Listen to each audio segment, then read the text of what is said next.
Maybe speaking the microphone. So good morning, good afternoon, everybody. First of all, apologies for the timing of this presentation, but in Brussels, where I live, this is already working time, but I understand here in Barcelona it was maybe a bit early to organize, so thank you for being here. So my name is Stefano Dorilia. I work for the Research Executive Agency. We are part of European Commission. We are in charge of implementing a part of the Horizon 2020 research framework program. I myself work in the European Commission since 12 years. I first started in the space research program, then I moved to the security research, and I've worked in the Marie Curie individual fellowship since 4 years as a project officer and a call coordinator. As such, one of my tasks is to oversee the overall organization of the evaluation of proposals. So the presentation of today will first give an overview of the new call for proposals individual fellowship 2019 that was published a month ago. I will present our evaluation process and the evaluation criteria, some statistics on Spanish researchers and Spanish host institution, and I will also explain how to work for us as a researcher. Is English fine for the presentation? Yeah, I can speak Spanish, but I'm not sure I would be able to make the presentation in Spanish. So first of all, a few words about ourselves. So who we are. The Research Executive Agencies, so we are more than 700 staff working for implementation of projects and evaluation of proposals. We manage several programs. We manage the Marie Curie, the Marie Curie program, space research program, and other programs such as food security, science for and with the society. And the Marie Curie has several programs for researchers at different stage of their career. And I have a short videos that in a nutshell explains all the different programs, so I will put it on.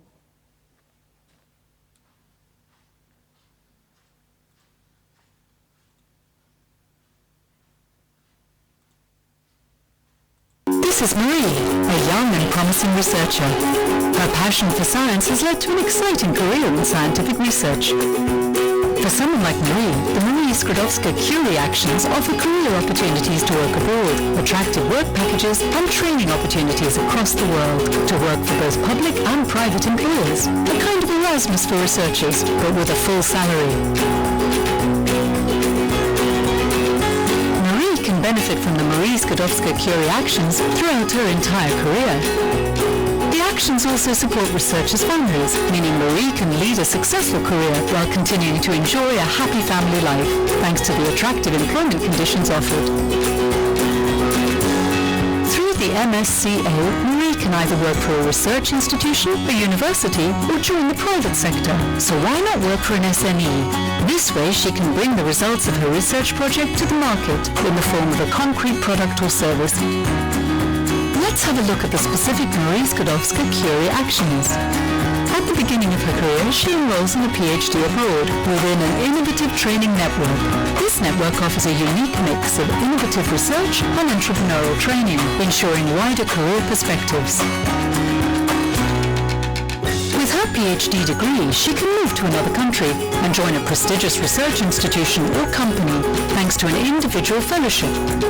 She has plenty of opportunities, staying in Europe, or moving overseas, or returning to a research career after having had a baby.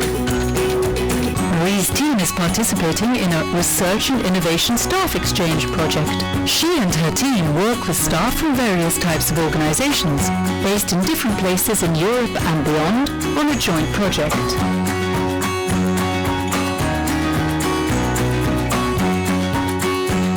Marie is now running a fellowship program in her country. To reach out to more researchers and attract international talent, she is applying to co-fund the Marie Skłodowska-Curie action that funds the funders. For Marie, the ongoing development of her career is just as important as sharing her knowledge with young, aspiring scientists and with the public at large. This is why she likes to participate in the European Researchers' Night event in her city. Night represents a unique opportunity to meet researchers, learn about their research project and their outputs at the end of September across the continent and beyond. Those who are fond of learning more should visit the European Researchers' Night event nearest to them.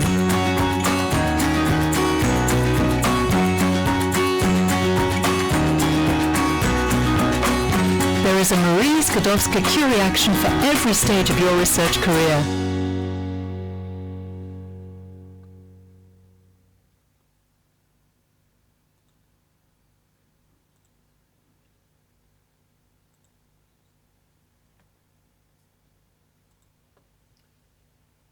So, in this video, we saw, in a nutshell, the different programs of the different parts of the Marie Skłodowska-Curie program that focus on different stages of the researchers' careers. So, as mentioned, the innovative training networks are focused on doctoral programs. The individual fellowships that are the focus of today's presentation are focused on what we call experienced researchers, or researchers with a PhD or 4 years of full-time equivalent research experience. Then there is the research and innovation staff exchange that focuses on not only on researchers but also on different sort of staff secondments across Europe. And the co-fund program, which is for both doctoral and postdoctoral students. We have, again, different programs, but today we only focus on the individual fellowships. So what is an individual fellowship project? Is really focusing on the researcher. It's researcher-centered. It's a project who's written by the researcher in collaboration with the supervisor, so with the host institution, that provides training to the researcher with a concrete plan of training through research. And it's, of course, it must be implemented in a host institution. We'll see later where the host institution must be located, with the supervision of a so-called supervisor. For 2019, the call was opened on 11th of April, and there's a deadline of 11th of September. If you plan to submit a proposal, please remember that the deadline is at 5 o'clock, 00, meaning that you cannot submit not even 1 second later. And if you miss that deadline, then it will be too late. And I would like to really highlight this, because every year, quite a number of applicants cannot submit their application because they realize at last minute they need to provide some data, or something is missing, but unfortunately deadlines cannot be extended. So please prepare your proposal well in advance. Remember that even if you submit your proposal, you can then, before the call deadline, enter in the page where a proposal is submitted and edit it and resubmit it if you wish, but don't wait for the last minute. Get familiar with the proposal submission system so that you are very well aware of all the information that are needed. After the call deadline, there is the evaluation of proposals, for which we will get then into details. It will last for approximately 3 months. And after that, we plan to inform applicants of the result of the evaluation by mid-February of 2020. The start of the project can occur any time after the signature of the grant agreement, up to the 1st of September of the following year, meaning that if you send your proposal this year, in September 2019, you can start at latest on 1st of September 2020. I'm mentioning so that you can make your life plan accordingly. The overall budget is almost 300 million euros divided between European and global fellowship. European fellowships have several different panels. Career Restart, Reintegration, Society Enterprise. We will have some dedicated slides to them. But with different eligibility criteria. But what is common for all the projects is that there must be a mobility. So it's a European project, so the transnational part is really essential. The mobility rules are different according to different programs. Sorry, I have some cough, so I may be coughing during my presentation. And it's for experienced researcher, meaning you must hold a PhD or have full time of research experience, 4 years of full-time research experience. So for European fellowships, usually has a duration between 12 and 24 months, with an exception of Career Restart, who can last up to 36 months. And occur in a European member state or associated country. Global fellowship have a specificity of having 2 host institutions, one outside of Europe in a so-called third country for a period of between 12 and 24 months, and which is called the so-called outgoing phase. And then we would have an incoming phase in Europe for 12 months. So a total duration is between 2 and 3 years. As I mentioned, the European Fellowship must have a host in either a member state or an associated countries. We see underneath which are the associated countries, are most of the non-EU European countries, plus also some non-European countries. And the third countries are any other countries which are neither member state nor associated countries. The fellowship can take place in any sort of host institution, being academic or non-academic. For the non-academic, we actually have a separate panel with a dedicated budget, which is called Society Enterprise.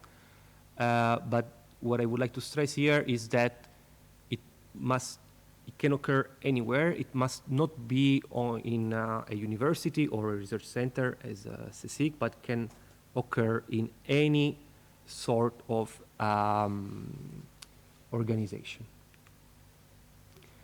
So again, what is a project? First of all, there is a template that is available online. We will see later where it's available. In the so-called funding and tender opportunities portal, which is a portal where you can find information on all EU funding programs. So there you have a template that gives you the detail of the different sections of the proposal. So we have a very precise template that you need to follow. And you need to follow the template. You cannot just send a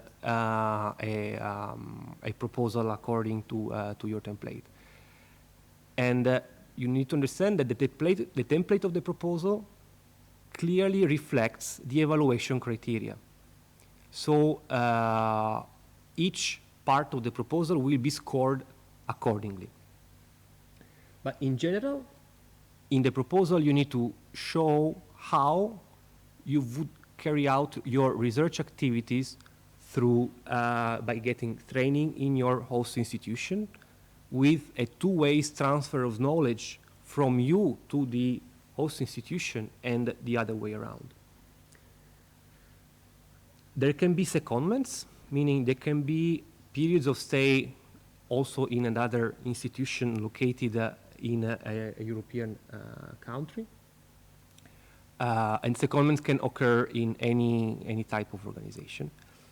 And then in the proposal, you need to really focus on what is the added value of the proposal for your research career. So you need to convince the evaluators that by funding you, your career will be boosted, and you need to show why and how your proposal is novel, how your proposal is going beyond the state of the art, by also describing the dissemination, outreach, communication activities. In terms of financial contribution, it's quite generous contribution. So we have a fixed salary, a monthly salary composed of the living allowance and the mobility allowance. The living allowance is adjusted through a country correction coefficient that for Spain is 95%, so you would get 95% of this amount, plus the mobility allowance, family allowance for who's married or has children at the time of proposal submission. And there is some institutional costs, some of which are also dedicated to the researcher, but are not given as a part of a salary to the researcher. So, in a few words, the gross salary you would get is this, subject to national taxes and social security taxes and so on. So, during the your fellowship, as I mentioned before, you can also spend a period of time in another institution through a so-called secondment. Secondments have a length between 3 and 6 months, according to the duration of the project. And usually, if you foresee a secondment, and if you think this secondment is giving added value to your proposal, you should clearly describe it in the proposal, because it's usually giving some, I wouldn't say that you automatically get points if there is a secondment, but the more you show to the evaluators that you are transferring the knowledge around, and you are in the two ways, so they are both getting and giving your knowledge to other institutions, the more the proposal is likely to be scored high. There are also short visits that are possible throughout the lifetime of the project. Short visits are, for example, field trips where you're going somewhere to collect some data, to do some excavations, or to carry out a specific experiment. So I mentioned that for European fellowship, the duration is between 12 and 24 months. Apart from the career restart that can last up to 36 months. So European fellowship must take place in a European member state or associated country. And the researcher can be of any nationality for the standard European fellowship, career restart, and society enterprise, but must be an EU national for the reintegration panel. We will see in the next slides the difference between the different panels. So the standard European fellowship are, again, for researchers of any nationality, with a clear mobility rule that the researcher must not have resided or worked for more than 12 months in the past 36 months in the country of the host institution. To make it more understandable, so the mobility rule is counted at the time of the call deadline. So the call deadline is on 11th of September. If you have resided in Spain from at least 11th of September 2018 to 11th of September 2019, you are not eligible for this sort of action. But if in the past 12 months you have resided or had your main activity in a different countries, then you can apply. Proposals can be submitted in literally any field of research. You don't have to, there is absolutely no requirement on this. You have to indicate when you submit your proposals the scientific field that in your opinion is closer to your domain of activity. Sorry. And we have 8 scientific panels.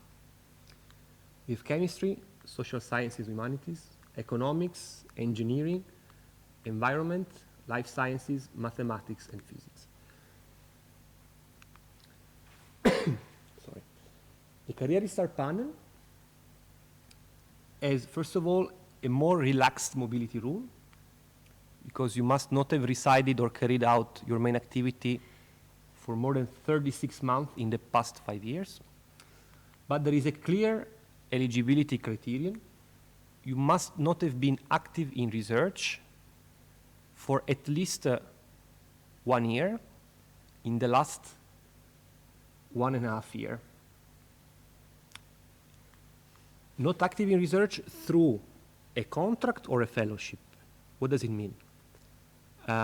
Being a PhD student makes you active in research, so you would not be eligible. If you have a contract you have a temporary contract as researcher, makes you active in research. But if you don't have any employment contract, but you're just making publications and you're active in research without having a formal contract in research or a formal fellowship, then you are eligible for this type of action. So I'm mentioning this because this sort of action can last longer and has some higher chance of getting funded because there is some special rules that makes more budget available for the Career Restart. So I was mentioning the activity in research is determined on the basis of fellowships in research, in the domain of research, and employment contract. If you think you're eligible for this, you have to clearly indicate in your proposal what makes you eligible. So you don't have to convince me, but you have to really indicate in the proposal the reason that makes you eligible for this type of action. The reintegration panel is another specificity that there must be a return to Europe after you spent some time outside of Europe. Let's make a practical example. You had your PhD in the US, or you worked for 1 year in Canada or Japan or Brazil. If you plan to come back, or you have already come back to Spain, and you plan to have a fellowship in Spain, then you're eligible for this type of action. But it's important that if you were, for example, in the US, and you plan to submit a proposal in Spain, you didn't spend any time in a different European country, because there is also a requirement of having a direct mobility from a third country to the country of the host institution. What is interesting here is that there is no minimum requirement of the time spent outside of Europe. So there is no requirement on this. And there is also a more relaxed mobility rule, because you must not have spent more than 36 months in the past 5 years in the country of the beneficiary. And then, as I mentioned before, there is a specific panel for the non-academic host institution, which is called Society Enterprise. So the evaluation occurs in the same way. It is just an eligibility condition for this specific panel, which is, again, only for host institutions from a non-academic sector, meaning private companies or other organizations that do not carry out research as their main activity. It is the case, for example, of museums or of hospitals, entities like that. And in global fellowship, as I mentioned, there are two phases of the project. The first phase, when the fellowships occur outside of Europe, between 12 and 24 months. And the second phase, where the researcher comes back to Europe for 12 months.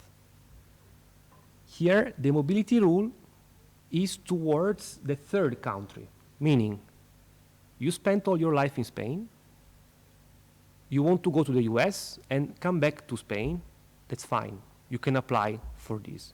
You cannot apply to the Global Fellowship if, for example, you wish to go to the US and you spent the last 18 months in the US, then you're not eligible. So I would like to stress this, that the mobility rule is really towards the non-European country.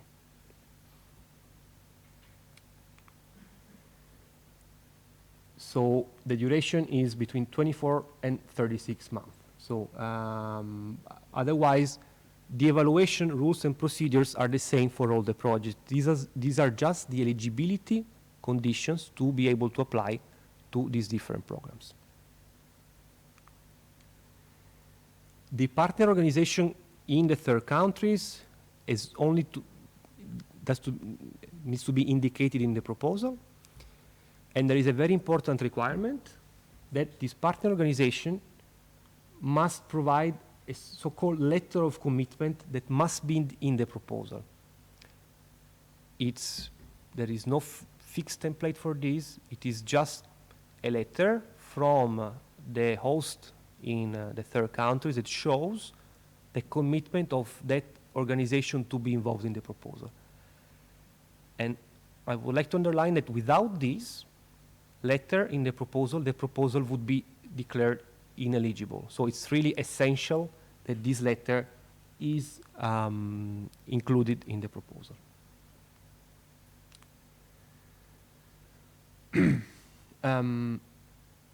So there will be two supervisors. There will be the supervisor in the partner organization in the third countries and the supervisor in Europe. So in the proposal, you should really, if you plan to submit a global fellowship, you should really underline which would be the relation, the scientific relation between the two host institutions, which is the benefit of carrying out part of the research, let's say in the US, and part of the research in Europe, and why it's important to select specific supervisor from a specific host institution in the third country. So in this slide, that would be very difficult for you to understand now, but it is, you find this in the so-called guide for applicants, and just provides an overview of what I just mentioned. It could be helpful to understand where you could be eligible or not. So I mentioned the guide for applicants. The guide for applicants, if you have to choose a document that you need to read to understand our process, it's this document. It's a document that you find in the so-called participant portal, in the portal where in the official portal of the framework program, and provides a clearly detailed detail of all the different type of actions, all the applicable rules, the evaluation criteria, and the proposal template. On top of all the actions I mentioned before, there are also other type of fellowship. It's called widening fellowship, for which the criterion is that the member state must be in one of the countries listed here. Unfortunately, Spain is not part of them, not because we decided so, but it's based on some study that has been done. And if the host institution is from one of these countries, there are basically additional chances for the proposal to be funded. So in terms of evaluation, again, nothing changes. The proposal is submitted as one individual fellowship according to the type of action, and then there is an additional chance to be funded.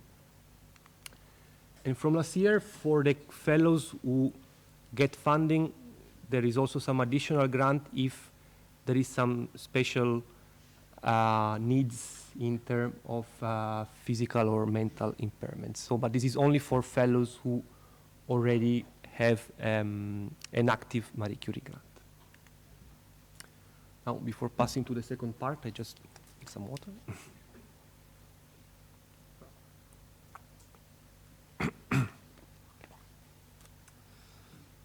I would like to explain more in details how our evaluation process works. So the proposal is divided in two parts. The administrative part, where you have to fill in detail about you, your supervisor, the host institution, and you have to reply to some specific questions. The budget is calculated automatically according to the length of the proposal and according to the country of the host institution, so you don't need to take care of that. And in the administrative part, you also have to provide details about any ethics issues that the proposal may raise. So it's important that you give as many details as possible, because along the scientific evaluation of the proposal, there is also the so-called ethics evaluation. There are specific ethics experts who will assess only the ethics issues raised by the proposal. So the ethics part does not affect the scientific evaluation, but still is very important for us, because then projects, if funded, would need to submit additional documents to show how they comply with the European ethical requirements. And then there is the core part of the proposal, the so-called Part B, which has a maximum limit of 10 pages. That's essential that you upload a document with exactly 10 pages and nothing more, because any additional page would be automatically made blank by the system. It would not be possible for us nor for the experts to see it. So please make sure that only 10 pages are submitted in this document. In the past, it was not the case. For those of you who may have submitted proposal in the past, there was also a table of content, a cover page, and so on and so forth. Now it's not the case anymore, so please make sure that your proposal does not exceed the 10 pages. There are 3 sections of the proposal: excellence, impact, and implementation. And you're free to choose how long is one of these sections. The 3 sections also correspond to the 3 evaluation criteria. So it will be, your proposal will be clearly assessed in each section and given a score according to the section. And then there is an additional document with no overall page limit, where you need to upload your CV. It's important that you upload the most updated version of your CV with your publications. When you need to describe the capacity of the organization where the research is carried out, you really need to underline which are the equipment, facilities offered at that institution, and how that equipment and facility fits within the proposal. If you have any additional clarification on ethical aspects, you need to clarify them here. And if you plan to submit a global fellowship, you need to attach here the letter of commitment from the partner organization. An important thing, you do not need to attach the CV of the supervisor. You may, but that would not be evaluated. So it's redundant. Just your CV as researcher. So the core part of the proposal, what the so-called Part B, is submitted as 2 separate documents in PDF. So please, don't wait for the last minute to submit it, because maybe you would realize that the PDF that you created does not correspond to the word that you were using. So please take your time to make sure that the PDF you submit and you upload really correspond to what you want to be evaluated. Because once it's submitted after the call deadline, you cannot change it anymore. And if you are not directly submitting the proposal, but if the proposal is submitted by the host institution or by the supervisor, please make sure that they submit the good proposal. We had a case in the past where they were mixing up the attachment of some proposals, and then, well, the proposals could not be considered eligible.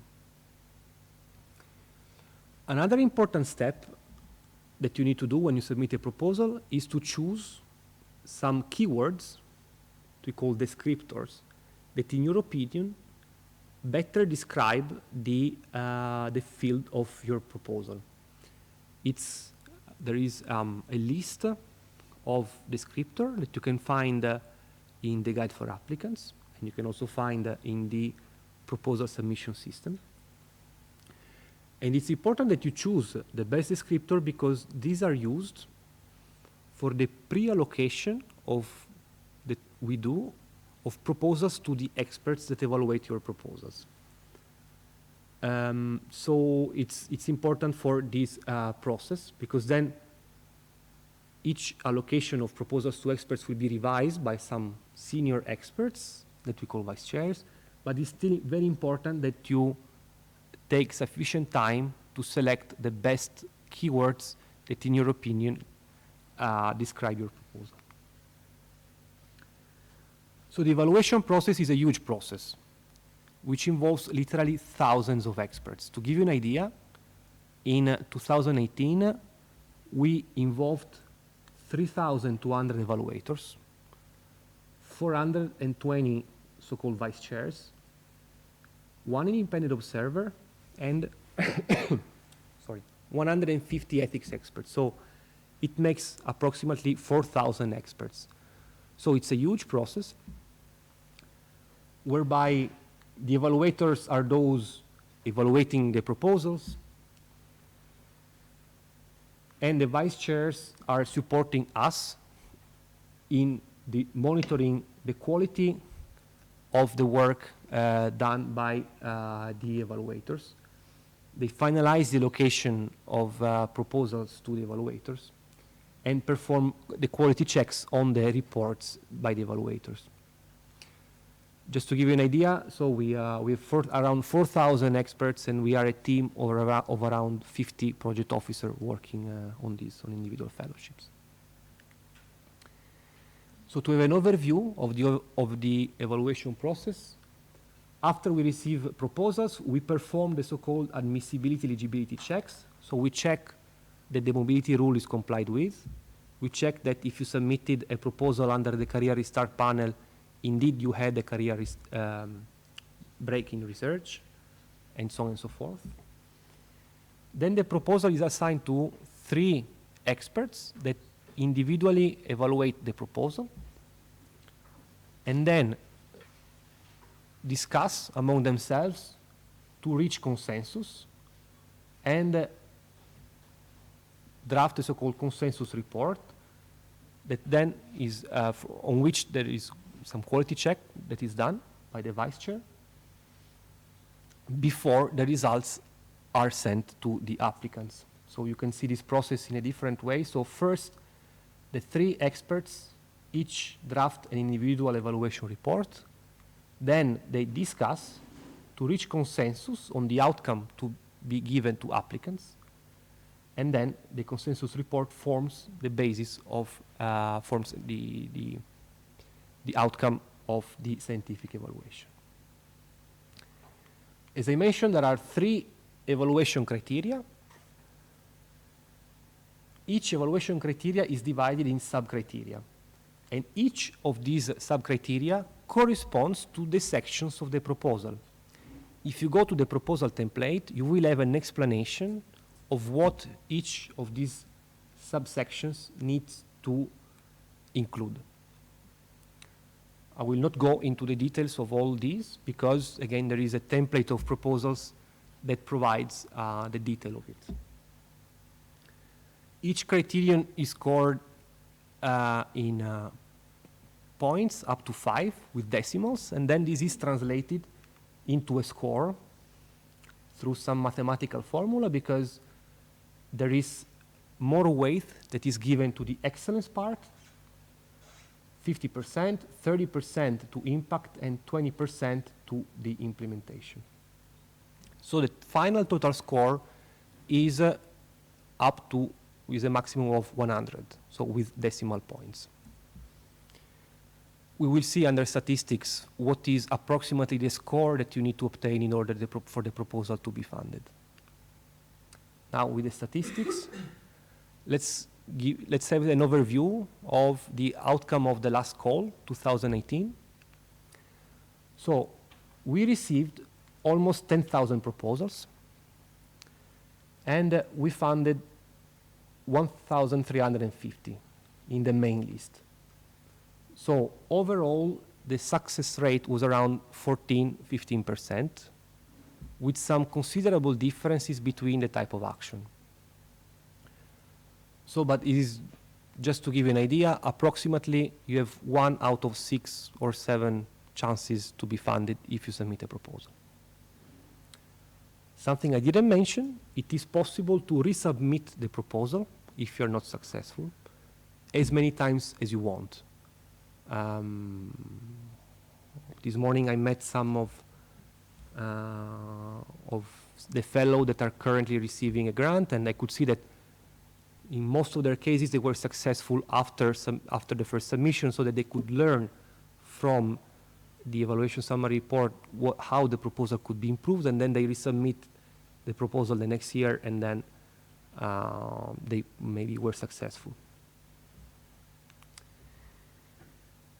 I mentioned that there is considerable differences across the panels. So first of all, this is a document that is available online in the call page of the 2018 call. So if you go to the call page, you can find this document, which tell you what was the cutoff score for funding in the different type of action. So you can see, for example, in career restart, you needed a minimum of 91.2 to get funded. But then it varies quite considerably because, for example, in society enterprise, it was 87. So you could see that there were considerable differences.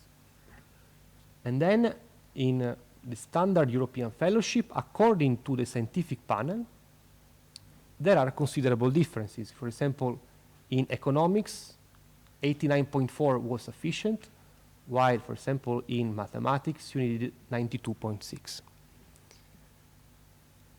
The budget is distributed according to the number of proposals received. Meaning, if we have a budget of, let's say, 1 million euro, and we receive 100 proposals in mathematics, it makes 10%, so 10% of the budget goes to mathematics. It's divided according to this simple way. So basically, it is more difficult to get funded according to where you submit your proposal. And also, this gives you an overview of how many proposals in percentage obtained a certain score, so that you can see the success rate.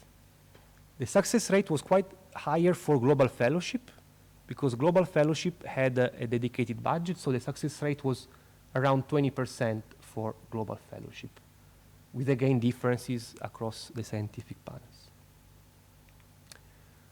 Let's see now some statistics for Spanish researchers. So we have the statistics of the 5 Horizon 2020 calls.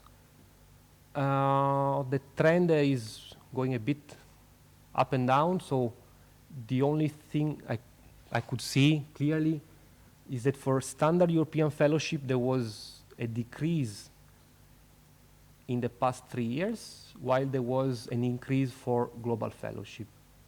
And this is for Spanish nationals, regardless of the host institution. And the success rate for Spanish nationals, so we see in blue the success rate of Spanish, and in red the overall success rate. And we see that Spanish nationals had a higher success rate than the average in basically all type of actions. So it means that you Spanish are successful as researchers in having the proposal funded. And this is the statistics for Spanish host institution, regardless of the nationality of the researcher. And here there is a clear trend of increase in the past 4 calls. And again, we have this, the same statistics. So we see that in blue is the success rate of Spanish host institution. You can see that in general, Spanish host institutions are more successful than the average. So I would say it's pretty good statistics for both researcher and host institutions. Here I show in the last call where Spanish researchers submitted, in which domain Spanish researchers submitted their proposal.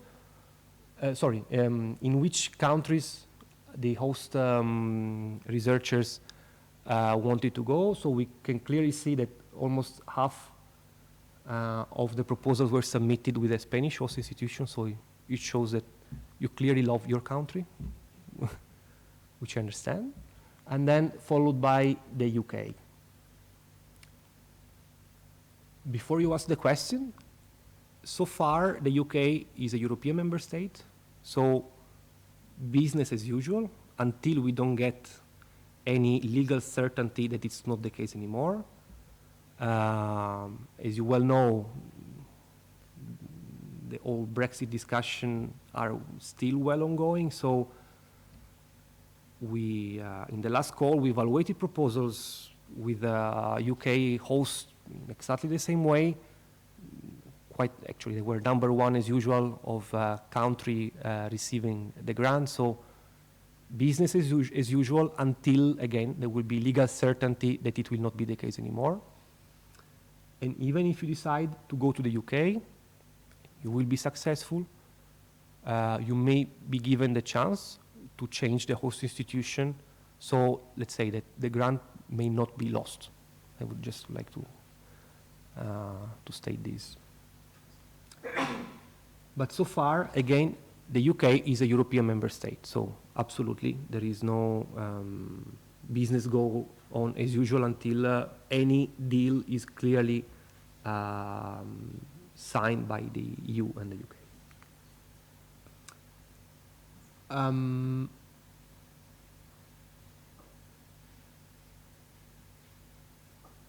So here we see for all the years, so in the last year,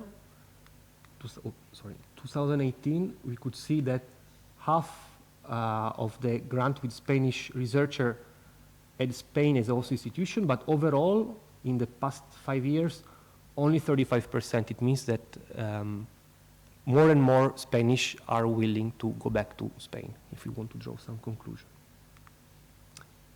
And by scientific area, we could see that 30% of the proposals of Spanish national are in life sciences, followed by environment and chemistry. It's quite interesting because, just for you to know, that usually social sciences and life sciences have quite the same weight, but apparently it's not the case for Spanish nationals. So, well, just to give you some perspective in these statistics. And for gender distribution, so here you're talking about Spanish researchers. And we could see that there is a clear majority of women. So we have 90 against 79 in the last call. So we're, and while for gender distribution with Spanish host, we have a clear majority of men against women. So, and finally, some statistics on CSIC. So in total, I could count 132 grants with CSIC over Horizon 2020, with the highest amount in the last call, 31. So this is scattered across all institutes across Spain. And overall, we can see that whatever the number is, always corresponds to around 20% of the total grants obtained by Spain in the year.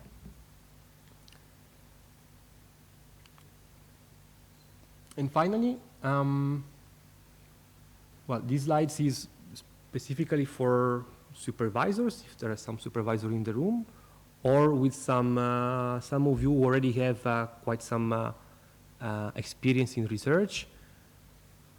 So I mentioned that the proposals are evaluated by experts. So every year we look for experts. You could see the numbers. We look for quite a considerable amount of experts. And I just would like to show that if you would like to participate as an expert, I have a video of some of our experts.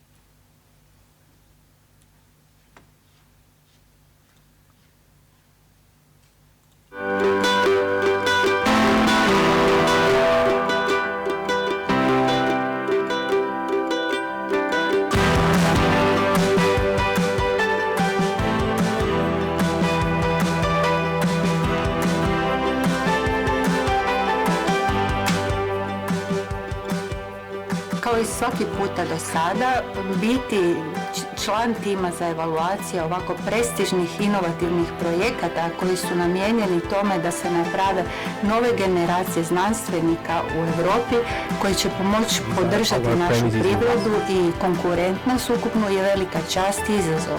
To je jako velik posao, iziskuje veliku profesionalnost i disciplinu jer ga moramo ukomponirati u naš svakodnevni rad.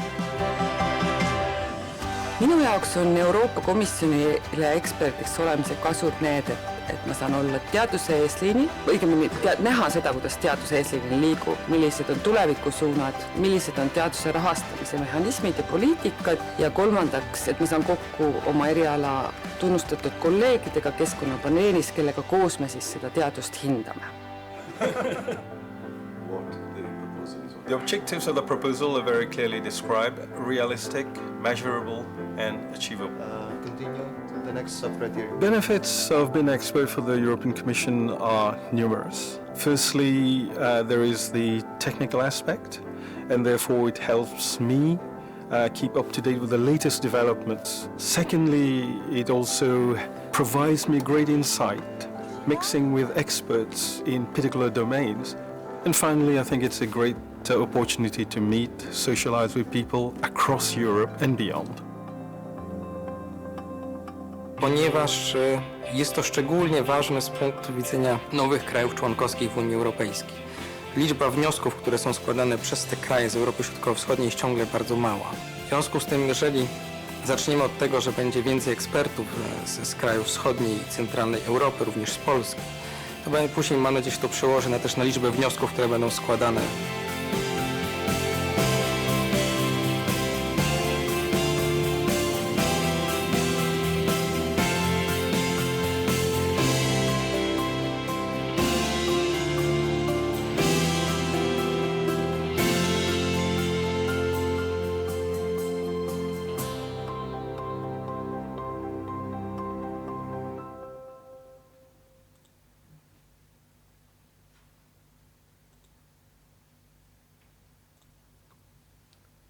So if you wish to register, the easiest way is just to Google H2020 expert. It will be the first hit. So please spread the word. And we usually may receive indication of experts from, for example, from so-called national contact points. Now I'm getting to these. So, but please spread the word, because you or your colleagues may act as expert not only for our program, but also for other programs. Finally, the documents, useful documents. First, I mentioned the portal called Funding and Tender Opportunities, where there is a specific call page where you start your submission process and where you find all official documents. And if you need to pick one document, please choose the Guide for Applicants. It's really the Bible that would guide you throughout the whole application process. And please follow all the instructions closely, because we give to the experts exactly the same instructions that we give to applicants. So we do not give any additional or different instruction. For us, it's really essential to pass the same information. If you want to know more about the rules, there is a so-called H2020 manual that is also on the same portal. And if you want to get support, there is a very competent, there are very competent so-called national contact points. So each country has officially appointed organization that provide support to applicants for free. For example, they may review your proposals, they may give you some tips, they may put you in contact with some relevant contact persons. And if you Google again H2020 National Contact Point, you would arrive to a page where you need to indicate, first of all, which country. So you should select the country of the host institution. So if you plan to send a proposal in Spain, you should contact the Spanish National Contact Point.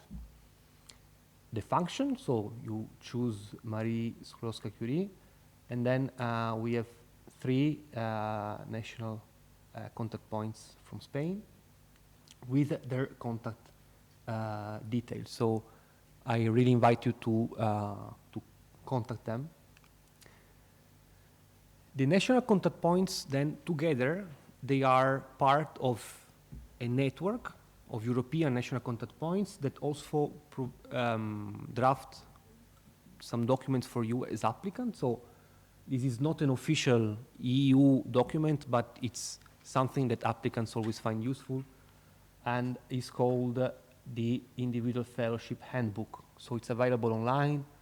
Again, if you Google it, you can find it. And then, of course, I invite you to contact the grant office of the host institution for which you want to submit a proposal. That's it, the end of my long presentation. I always say I hope it's useful, more than interesting. And well, thank you for your attention, and if you have any questions, I'm here at your disposal. So thank you again, and well, I wish you good luck, especially for preparing your proposal.